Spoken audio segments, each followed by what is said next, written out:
Hi there, I'm Huon Hooke and I'm in the Real Review's new studio. We'll be looking at the Hamelin Bay 5 Ashes Vineyard Chardonnay 2022, which comes from Margaret River. This of course comes from the bottom part of Margaret River. That's the southern extremity of Margaret River. Hamelin Bay being obviously a geographic feature of the coastline. Carrydale is the name of the nearest town, and it's the sub-region is known as Carrydale.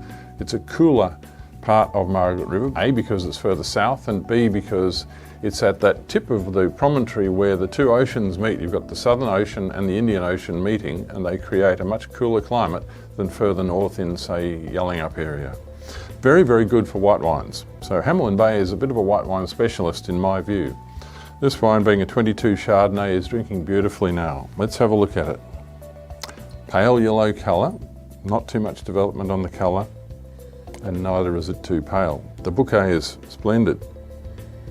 Very complex. For a $33 wine, this is really quite a smart wine with a lot of detail and a lot of complexity.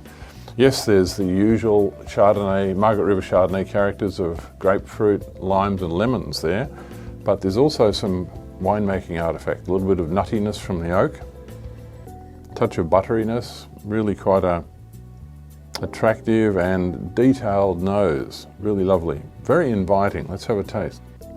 Yep, that is excellent wine. Good intensity.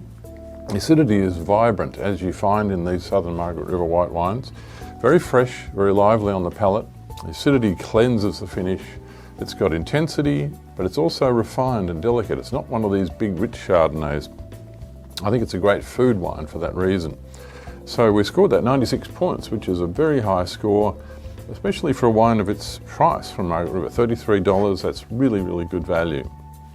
I would suggest drinking it now and over the next 5 or 6 years, but it will live for a good 10 years, I'm sure. A wine of this style, I think, would go really well with a prawn risotto. So, classic Margaret River Chardonnay, ready to drink now, very adaptable with food, and just the sort of wine I like to drink. Cheers.